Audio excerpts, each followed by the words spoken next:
Whoa, faster than I thought. We are live. Hey, folks, thanks for tuning into the BAMF podcast, our Loki discussion series, which as of yet lacks a clever name. And it's Loki. Look at Jacob. Look at Jacob with the jokes. All right. It's a high-key conversation about Loki. Yeah. All right. Here's our intro music because we are a quality podcast. 1 second.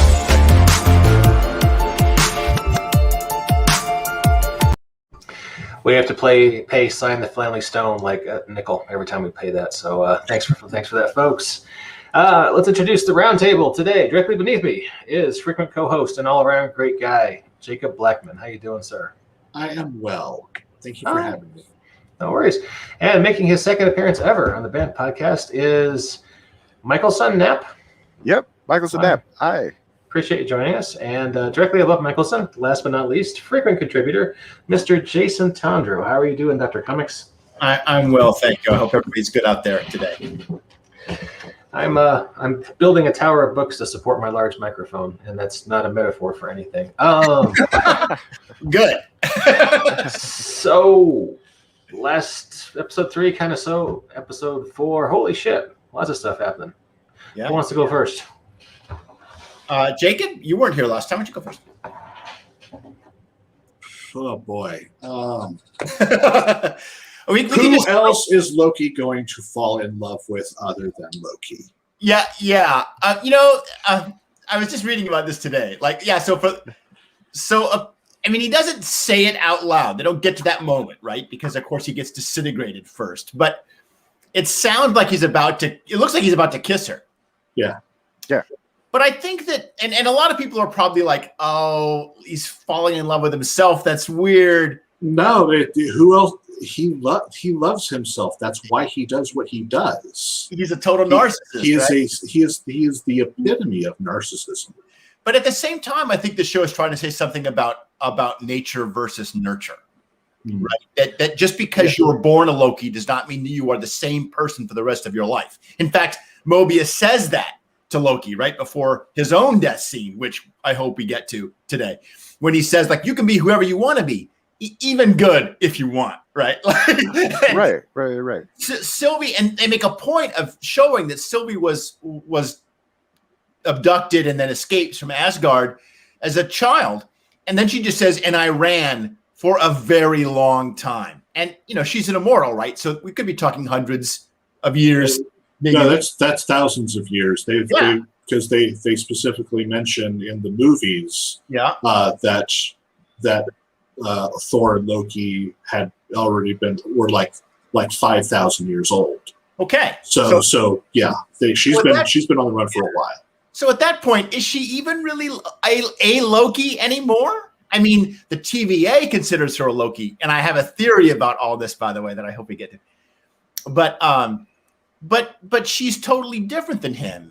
That's where the word variant comes in, Jason, because she was once a Loki and then she made some changes. Yeah, she's made some changes. And I noticed, by the way, that she has dyed her hair. She has. She's and it's like the blonde is slowly kind of going out a little bit. As we go on. And this is a part of her desire to not be Loki, right? Like, I'm going to intentionally recreate myself, which I think is neat. Mm-hmm. Yeah, and I think it's interesting to bring up too that when the TVA abducts her, right, she's a child, not an infant. That's right. Right. So there's something. So I think there's something in that choice, right? There's a lot of intentionality. I think is happening a lot that we just don't have access to some of it yet because the show's not over. But I think there's something going on where, like, why is she picked it at this moment, and she addresses, like, what did I do? Right. She also, remember that she also mentioned at one point that she knew that she was adopted. So this is the Loki that grows up not only a girl. That's in many ways the least important aspect of the character. What's really interesting about her is that she grows up in this sort of healthy adopted environment, right? And the reason why I latch on this is because this is my environment. Like, my dad adopted me when I was a kid, and I always knew growing up that he was not my biological father. And of course, I didn't care, right? Because he was my dad, right? Right. And so I'm like, there's a lot there. I like this episode a lot. I did too. It's also just beautifully shot. There's so many just gorgeous just sequences in the camera that we get to see. I connected in regards to like personal stuff with what's going on here. I grew up indigenous, right? Traveling all over the place. I have a very weird sort of indigenous growing up, because like I was like half growing up in Claremont, which has like 7 huge colleges, and then my dad would take me out of school for like a month at a time, and we'd drive off and go to ceremonies and elders gatherings and things like that. But you've got like there's a lot with Loki and Sylvie that have resonated with that community, with parts of that community online, right? Like the overlap of like indigenous and nerd community, right? Especially when we look at like remembering that, right? Like Loki is not just adopted but stolen, right? Or at least Hiddleston's Loki, right? Is stolen, right? And is stolen in a way. I'm like halfway through my Twitter thesis on Thor 2. Right. But part of what's going on in there, right, like is like constantly remembering, right, like this is who Loki is, and Loki knows that he was stolen and then raised this way, right, and has grown up in multiple ways to sort of hate himself, right, like he grows up to hate the giants, right, and then finds out that he is giant, right, watches his the first movie, right, he watches his brother go off to kill a bunch of giants because it's cool, right, and like Loki knowing that whole time, like these are my people, this is right. And so when Sylvie says, right, like when I finally survived, like growing up to believe that I wasn't supposed to exist, right, growing, right, and then when she did escape, right, when she survived, right, living at the ends of 1,000 worlds, right, that's a thing that a lot of data folks who've watched this, that I've seen online and through Twitter, have really, really resonated with, right? A lot of, especially when we talk about like residential school survivors, right? Which when we're talking about lightning in a bottle, right? Like there's no way that the show could know that it was being released at the same time that Canada is surveying privately, right? These aren't done by the Canadian government, are uncovering hundreds, and at this point over 1,000 bodies of children at these residential schools, just unmarked graves, right? And they've only gone through like 3 or 4 of these schools out, and there's well over 100 in Canada. The US hasn't even begun to look. We have well over 300, right? So I think there's a lot that's going on in here. And one of the things I think to sort of bring this back around, I think, I was listening to episode 3, and I'd raised it when we were talking about episode 1 and 2, right? Like it's been difficult to find sort of a theme that is sort of holding a lot of these things together outside of, right, like the character growth of Loki that we're seeing. And I think one of the things that we kind of see repeatedly is Loki facing these various means of oppression, right? And finding those means of oppression highly distasteful, right? And this is a person who, right, like, he dreamed of being a tyrant, right? And then first episode, he gets to see where his tyranny leads him to, right? His attempts at that, right? I think maybe we're going to see even more of that. All right, so I have a question for the panel. We saw in this episode that the timekeepers are fake. Right. There are a bunch of it was very much a Wizard of Oz scene, right? Was I the only one getting Wizard of Oz vibes where they're like, and the wizard is revealed to be a bunch of robots, and they're like, okay, who laugh as they die. Yeah. Who is behind the curtain? If this is a Wizard of Oz moment and there's a curtain, pay no attention to the man behind the curtain. Who is really running the TVA, do you think? Well, that's the question, and once again, I can't speculate because who knows who it's going to be. Yeah, because we know from from things that Marvel's already said that Kang is going to show up eventually, but in what capacity, not sure. Because I'm sure they'll do something interesting with Kang. They've been doing something interesting with all the characters. Yeah. Maybe it's Immortus, another type of Kang. I don't know. So I really can't speculate. There aren't that many time affixed characters in Marvel of note, but I certainly doubt it is either of those two. Well, I can't help but think that narrative structure wise, it's just too late in the game to introduce a new character. We've only got 2 episodes left. Like we get into one of the old the Mephisto situations like we were with Wanda, right? Where we're like, okay, this is the episode where Mephisto shows up. No, it's not. Right? Wanda is the antagonist all along, right? Even the fake is that they make us think that it's Agatha, but it was never Agatha. It was really all Wanda. Well, anyway, it was Agatha all along. Jason, did you not hear the song? I know it rhymes.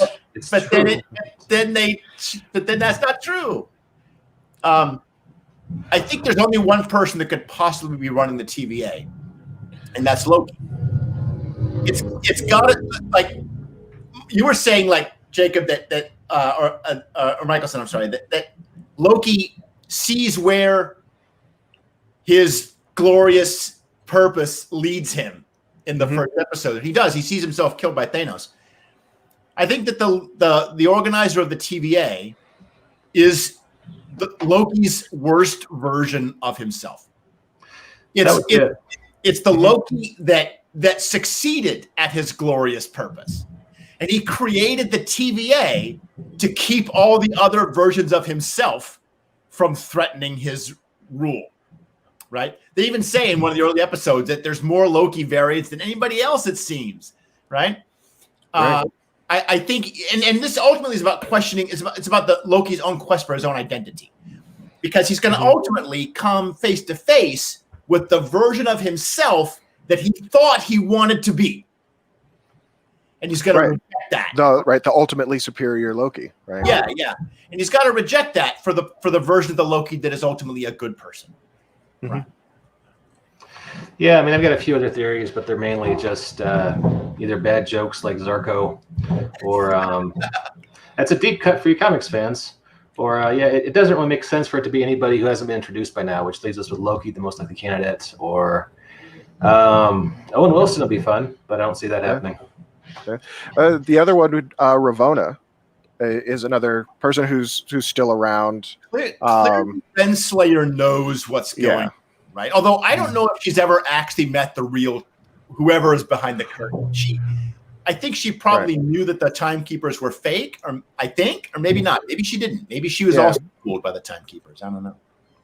Yeah, it seems. Yeah, there's been some interesting edits where that's sort of unclear, right? Like we see her go in there to talk to them, but we don't see what happens in that room, right? So we don't know if there's a secret passageway, if there's a literal curtain, right, in the room with the wizards, and that gets pulled aside, and we see there's somebody else there who she's really talking to, right? Okay. Let's talk about Mobius. So, yeah. So I think, So I think a lot of this, right, like the reason part of why we go to Oklahoma, right, to reference the Osage murders, right, has to do with which is directly related to the transformation of the Bureau of Investigation into the Federal Bureau of Investigation, right? Like that happens during that, in which and who is leading the Federal Bureau of Investigation at that time? That's sort of when that becomes J. Edgar Hoover, right? Like J. Edgar Hoover becomes a big piece of this, but he is the assistant director and then he eventually becomes the sort of tyrant that he becomes in the FBI for like 30 years. He's an active supervillain in my superpowered legends setting. and for good reason. He's not a good person. But so I think there's like because why else go to why go to Oklahoma, right? Like in the right. Why make some of these references? Yeah. Right. Like if we're having intentionality, right? Like why are some of these choices being made? I have a theory about why why Sylvia's picking some of the places she's picking, knowing full well that the agents of the TVA are all variants, is going to where some of these variants were otherwise picked up, and is in like eliminating some of like these hunters and things like that. That could be picked up through these, right? Which we don't know how they were picked up, right? Yeah. But I think there's something going on there, right? Like there's too many. If you've read Killers of the Flower Moon, there's like a ton of references happening, in this to that series of events, the book, the nonfiction book that's put together, right? So I hope. So I think there's somebody who's gonna, which I think it would be interesting to see, like Mobius, because Mobius winds up like being part of a bigger part of the TVA, where like it's all clones of him, right? In the comics. I honestly don't know that. Okay. But I just hope that Owen Wilson is not gone from the show. I hope so too. I hope that they didn't disintegrate him just so he could be the Sean Bean of this series, right? Where like we all come to love him, and so they kill him off. As we saw from the spoilers, surprise ending at the post-credit scene. Yeah, it's not really a disintegration. You're sent. It looks like it, yeah. Because so the mid-credit scene in this episode has Loki wake up after his pruning, which has all been set up to make it look like disintegration. In fact, Renslayer might even believe that it's a disintegration. Yeah. Only for Loki to find 4 different versions of himself, one of which is the Loki from the comics, dressed in a Kirby outfit. Look, played by Richard E. Grant, which, oh my goodness. Oh, is that who that is? It was Richard E. Grant in the classic costume. Oh, that's fantastic. And then there's Kid Loki. And then there's a black Loki with what looks like a version of the crocodile Loki. And then the crocodile Loki. Is the crocodile Loki from the comics? All of these are comic variants. The Kid Loki is from Siege. There's the other one, Crocodile Loki. I forget which one it's from. Gotta be like, I recognized all the Lokis. Well, I just couldn't tell you exactly where they're from. It's got to be like sort of the Loki version of Thor, the Frog of Thunder, right? Yeah, which is just hilarious. Anyway, so if everybody has been like moved to this like apocalyptic timeline, which is functioning as a prison, and that means that potentially all of the variants are still alive. I want to see Mobius get his freaking jet ski at the end. Right. Yes, absolutely. I want to see him riding his jet ski. I knew, like, I like the way they paid that off. That they set up the jet ski thing at the beginning of the first episode, I think. And then we knew like this whole business. I mentioned this a little bit last week. This whole business about how the TVA created everybody at that was all bullshit. Like that, we never believed. It's such a ridiculous story. Only a god like Loki would believe it for a second, right? The idea that you create all these human beings to serve you, like, no way. Especially since considering they're supposed to be, beings from all time periods. Yeah. Why are they all human? Yeah. Why aren't any of them aliens? Yeah. See, any of the other species we know to be out there. And last week, Jim brought up this very interesting idea that the reason why the people at the TVA don't question more, because they're in this really bizarre situation. You think that they would be asking a little bit more questions. And the reason why they're all sort of dysfunctional and like sort of out of it all the time is his theory is that all of the food from the vending machines is drugged. So when they have the soda pops and the salads and the juice boxes and everything, they're taking low-level drugs that keep them from thinking too much about what they're being told. It's an interesting theory, and I liked it. Yeah, I think. Yeah, right. Which then makes Renslayer's the liquor that she has in her office, right? Which is very clearly separate, and like we see Owen Wilson right eating and drinking a lot until Loki right like does his whole salad metaphor, right? Salad. That was my lunch. Right, like please don't. Yeah. And we know that they have drinks other than the salad because I think he steals like coconut water from Casey. But that's the last time we see. But that's the last time Mobius I think has access to food in the TVA. So if that's true, right, like that's definitely layered in there. Yeah. So that to open Mobius, if that winds up being true, right, like then we can go back and see like Mobius has sort of been opened to this, maybe unwittingly by Loki doing the salad metaphor. What have we missed about big plot revelations? We got Mobius apparently being killed. We've got Loki and his clones. The timekeepers are fake. Right. Well, I mean, there's the beautiful moments with Sylvie and B-15, right, where B-15 gets her memories back. Yeah. In a sequence that's a little bit reminiscent of Blade Runner, right? We don't see the memories, right? Like we don't, which I think is an interesting choice. It wasn't important that we see the memories. It was important that we see her reaction to the memories. Yeah, I can see that, and I also think that in many ways it's more powerful for us to see her than to see what she's remembering, right? That those memories won't mean anything to us. Exactly. Yeah.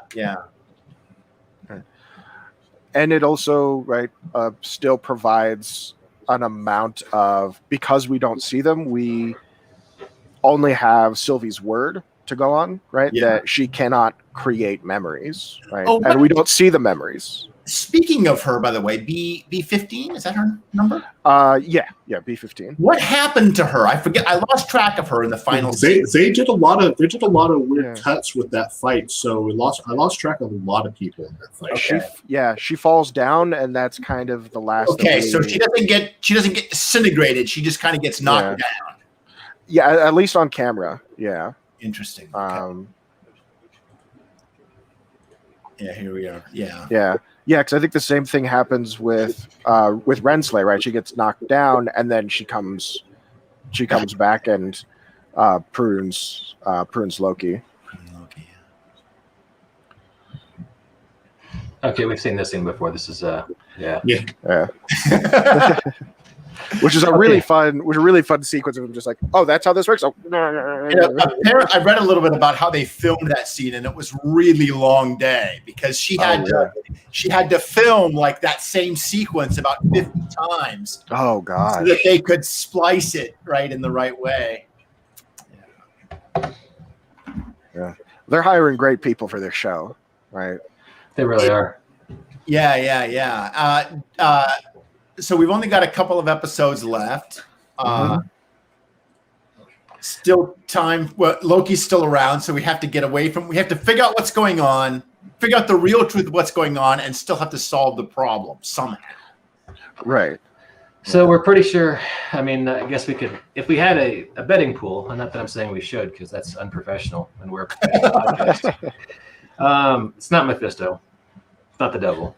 That's a red herring, just like in the WandaVision. Yeah. It's not. I'm pretty sure it's not Kang. You're pretty sure it's not Kang. My dark horse favorite is one of the Avengers, playing around time travel. Like it would be hilarious if it were Ant-Man running the TVA just very badly, but that's not going to happen either. So it leaves us with the characters who've already been introduced in this show. So Sylvie, Loki Prime, if you want to call him that, maybe Mobius. What do you guys think? Yeah, I think Loki makes a lot of sense in terms of narrative, characters who've been introduced so far. It'd be interesting to see what happens to the TVA as well, right? Like once the man behind the curtain is defeated. Mm-hmm. Right? Okay. It's the ancient one, having not given up the time stone. There you go. There is a logo. There's a TVA logo that Disney has used on T-shirts and coffee cups. I wonder if I can share my screen here. Yeah, go for it. I'm not sure how to do that.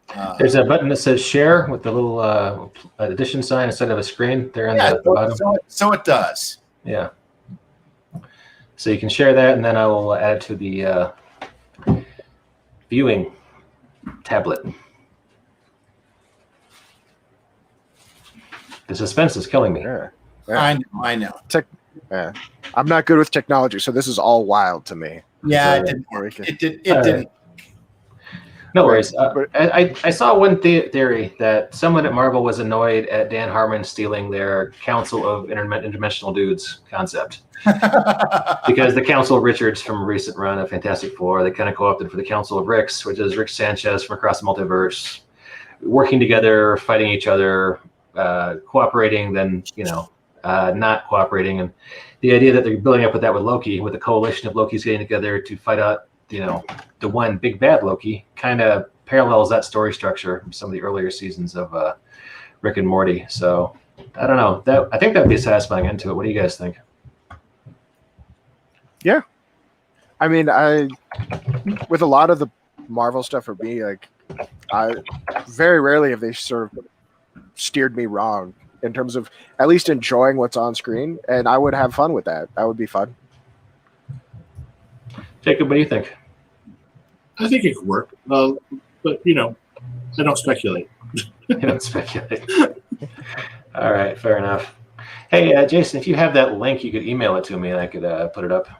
Yeah, I am trying. It's actually not a link; it's just an image. Is it the one that looks like a 1970s? I sent it to you on Google Hangouts. Oh, okay. Yeah, just heard the beep. All right, hang on a second. This is a logo for the TVA that you can buy from Disney on everything that you might want to wear, eat, or do your homework on. And I want you guys to tell me what you think when you look at it. I'm trying to get it opened right now. That's funny. Okay. I was so sad I missed the last episode, so I could join you in the Jason in the sadness of Loki selling Hyundais. Okay, so has everybody seen this terrible commercial now? Yeah, it's got you've all seen it, right? It's got Loki and then Captain America. Yep.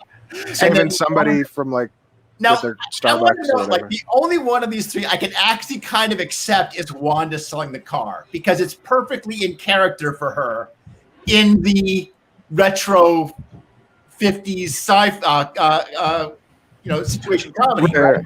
Yeah. She's right. like man in white, Mm-hmm. like showing, and she's in like her 50s outfit. Okay, that makes perfect sense to be selling that car.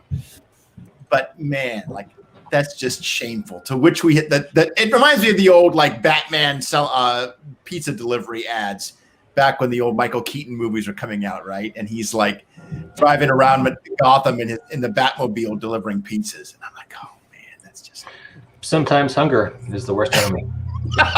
Apparently so. All right. Time Variance Authority for all time, always. This is the TVA logo. What does that look like to you guys? That kind of looks like a mask, right? Yeah. Like 2 eyes in a mask, right? Yeah. I mean, you've got the And then you've got the sword that comes through it, right?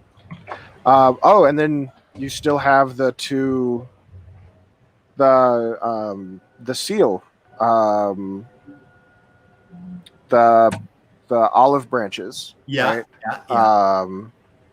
So the mask is the first thing I saw. And when I saw it, I didn't just think a mask, I thought the mask. Oh, from the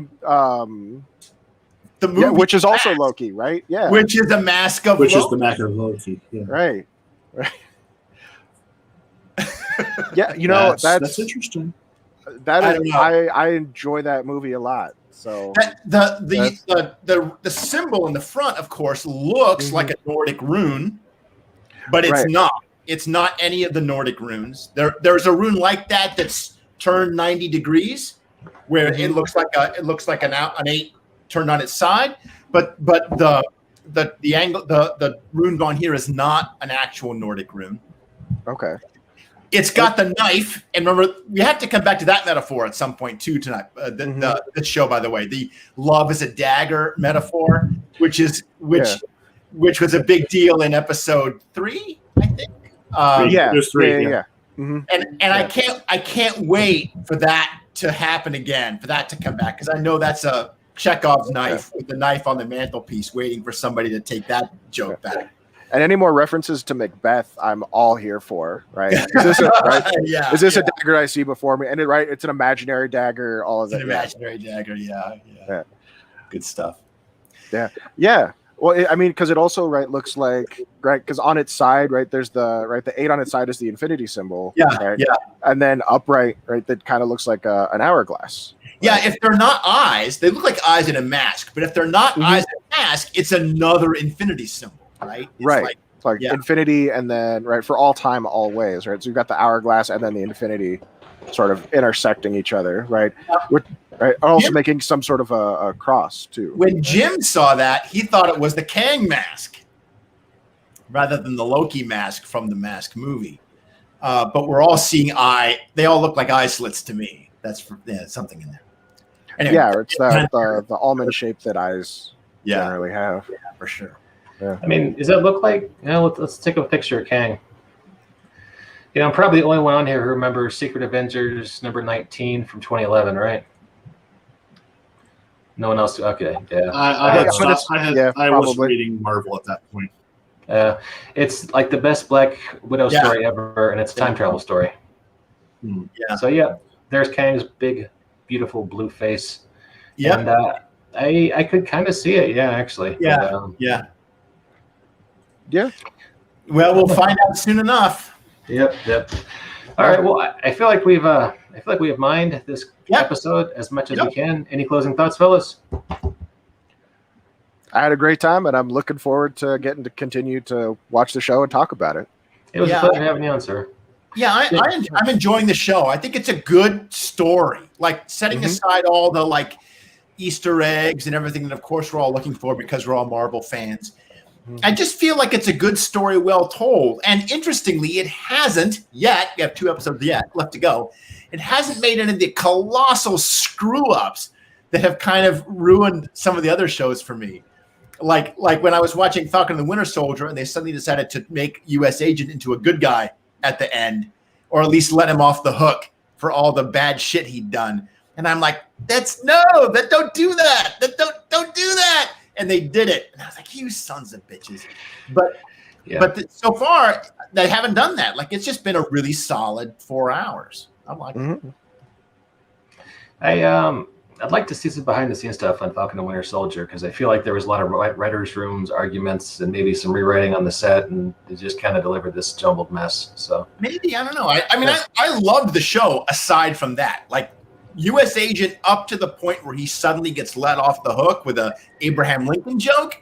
Well, it's a pretty big deal. I mean, he's symbolizing everything that was wrong about the government's decision to give the ship to someone else. He's kind of emblematic to a certain degree of things we don't like about America. And then you'd be like, you know what? He's okay after all. It's okay. Well, and I think there was an amount of that show that they had filmed, had done all through post-production, and then recut, because there's a a part of it that had there's like a pandemic threat that was originally part of that show. Which is why like the truck is full of vaccines. They didn't get even nearly that far, Michelson. Okay. If anyone is interested, there's a wonderful 1-hour documentary about filming that show on Disney. They did one for WandaVision, and they did another hour on Falcon and Winter Soldier. And they had literally just arrived in Prague to start filming, and they had to close everything down and leave, and they had to find a new sets to fill in for everything. So they had got like a week into filming, and they had to shut everything down, and that meant rewriting tons of the show, not just because of the virus, but because their sets were all different. We had to film in a new location, and everything. I think it was originally going to be in the Caribbean, I think originally. Okay. And they had to move to Europe, but it was going to be in like, I can't even remember where, but I want to say Cuba, but it wasn't Cuba, but it was somewhere in the Caribbean. Okay. Well, maybe for that time traveling Jack Sparrow cameo. And with that horrible, it makes me think that. Sorry. No, please go ahead. It makes me think that they were probably trying to do a little more Madripoor with that kind of location. The parts that they had to Madripoor, they found a street, and they basically redesigned the entire street to be Madripoor. But the parts that in the series take place in Europe, where they go and they're like finding that they find like a shelter with a bunch of people living in the building there, and there's that all was originally going to be in the Caribbean. And it would have been much more of an American, in the sense of global Americas, right? And rather than the European place, which felt like Zemo's home turf. Right. Zemo's walking around Europe and he's like speaking all the languages and knowing everybody. It felt candy to kids. Yeah, giving candy. That scene, like that whole scene with giving candy to children, that would have all been completely different if it had a Caribbean location. Yeah. Anyway. Yeah. Jacob, I can't help looking at you thinking there's something you're holding in that you don't want to say. No, okay. I don't have any major insights for this. Just all right, cool. I'm enjoying the show. I'm enjoying the Marvel shows and the idea of them in general, because a lot of the stuff, if we just had to deal with the movie shooting, would probably be lost in the things we wanted to do but couldn't do because we had to maintain this movie schedule. But now that we have this streaming service outlet, we can tell all these different stories that take place in between each movie to set up other movies. And January 9th, you can pay the extra $20 and see Black Widow finally on Disney+. That's right. I've decided I'm watching all of these series not as if they were 3 different shows, but as if it's just one show that changes protagonist every 3 months. Right. It is doing what I wish Star Trek would do. It is an anthology set in the same universe. Yeah, for sure. Yeah, exactly. Yeah.